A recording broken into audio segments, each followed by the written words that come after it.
wanted to take a moment and show you our chicken coop.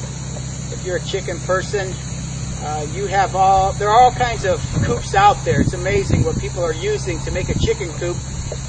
We kind of went overboard. We kind of went a little too far with this thing, but we're proud of it, and everybody that sees it, they just go on and on about how cute it is, so I wanted to share it with you. First off, we've got our coop door. This is one of two coop doors that I have. I have one on one side and one on the other. This side is used if I want the birds to free range, then this door will be used. If I want them to stay in their pen, then we use the other coop door. But if you don't have an automatic chicken coop door opener yet, this is probably what you've got. Something like this, where the door goes up and down. It's a manual lift. You got to remember to do it every morning, every night. And if you're interested, we'll set you up with a automatic door opener here. So I wanted to show you that. As we come around, we tried to make our building as authentic looking as possible. And we knew we needed gutters because we didn't want water splashing down around the building and making a mess around it. So we put gutters, just standard aluminum gutters, but then we wrapped them in pine, yellow pine. Even our downspout here that goes down into the ground is wrapped in yellow pine, and then it goes out to a buried pipe that carries the water away from the coop so that moisture doesn't build up around it. Okay, and here we are at the front of the coop, and one of the things that we did is, the way that we built this is we wanted to be able to get to our eggs without having to go into the house every time we wanted to get our eggs. And so these are the egg laying boxes. As you can see, there's 8 of them here. We have 28 birds in here, and they share the boxes. And it's just a basic matter of lifting it up, reaching in and grabbing the eggs. Of course, the hens don't normally sit right there. They'll get off of their eggs after they lay them. And then, because our lid was a little bit heavy, went to Menards and bought some slow release springed hinges there that takes a little bit of the weight off, so that when it closes it doesn't hurt anybody. But it's still heavy enough that a raccoon or another animal can't lift that thing up. And if you are concerned about that, you can always put just a simple little hook latch on there.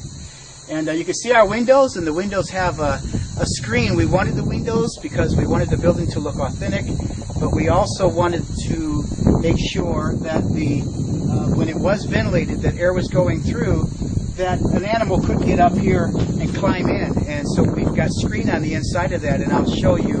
Actually, it's just I think they call it the 1/4 inch. Some people call it rabbit hutch wire, but just a 1/4 inch wire mesh. And I'll show you how we did that here in a moment as well. I wanted to take just a moment and show you our pinned area. What we've got here is, these were 10-foot sections that somebody had given me, and I believe it's just like a dog kennel fencing, that you put them together and you can make a dog kennel. And what we did is we used them for our entire pinned area here, went around it. And I was a little concerned because we have mink in the area, and our farmer neighbor, all 25 of his chickens were killed in one night by a mink. And mink can get through these small little holes in the fence. And so what we did is we went around with the standard chicken wire, kind of wrapped this fence with the chicken wire as well. And so the dog kennel fencing just kind of supports the chicken wire. And then that way nothing can get through there.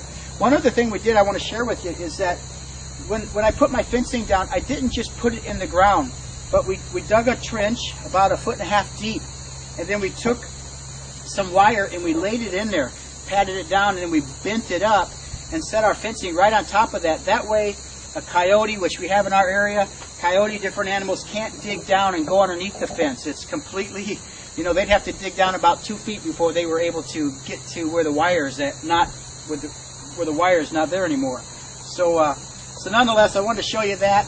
And you can see the top here is just rebar. We took a rebar and bent it and stuck it down in the hole, and then we wrapped our chicken wire on the top because we have hawks, and the hawks can come down and grab them out of there, as well as the owls. And so that's how we protected the top. That way, when I'm not home and the chickens are out here in their pen area, I know that they're 100% safe. Okay? And you can see I also gave them a little, just real quick, just threw some 2x4s together and made them a little perching thing so that they can perch. They have water out there so that in the daytime, if it gets too hot, they've got water, and I know they've got everything that they need. All right, well, we've got happy chickens. And I want to take just a quick moment and show you what we've done in here. I'm still experimenting with the perching.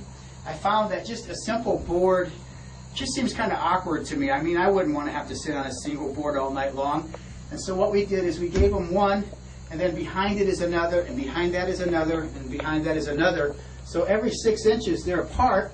That gives the manure, you know, the manure can still fall down. They have a place to put their feet to perch, but then they can also rest their back ends or whatever on top of these. And so far the chickens seem pretty happy with that. And we gave them another board down here to hop up on in order to get up on their perches. This is about 2 feet. It's kind of quite a jump, and they can all do it. And the reason we did that is because we didn't want raccoons being able to climb up there. So they're pretty safe once they get up there.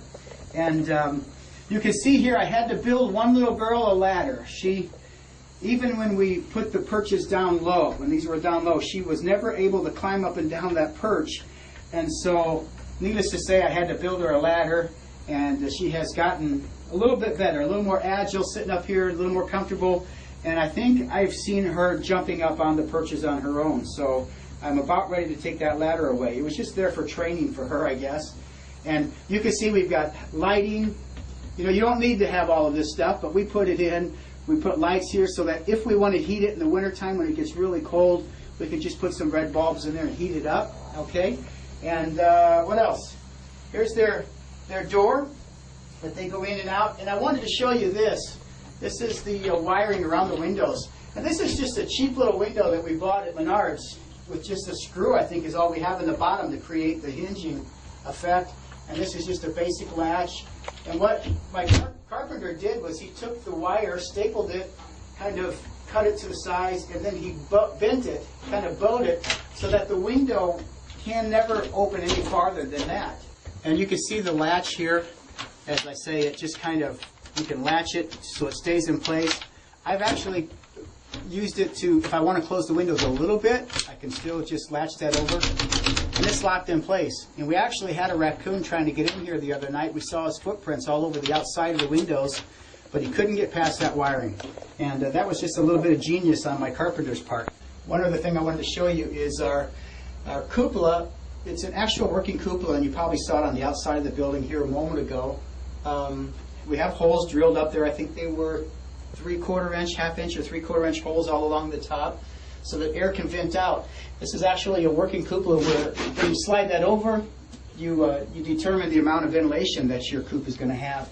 And that works really, really well. And that way we're able to close up the windows and still have the right kind of ventilation going in.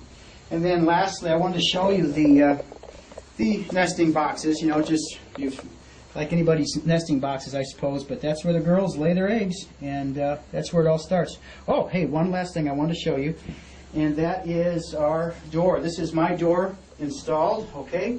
And if you're interested in looking at the automatic chicken coop doors that we offer, this is mine installed, and I have mine on a timer. You can also set it on a photo eye that will close in the evening and open in the morning. I'm a little worried about doing that with mine in case of a storm, and in case it gets dark too early or something, they'd be locked out. But here's my door, and you can see flawlessly goes up and down. And the girls, when the girls are up on their perches, it closes, and so there's never a problem. And there's never a problem with that door hitting the chicken. You can see the door. That door only weighs, 2-3 pounds. It's not going to hurt them. If it did touch them, they'd jump right out of the way. But even if it did come down on them, it wouldn't hurt them. And that's our door.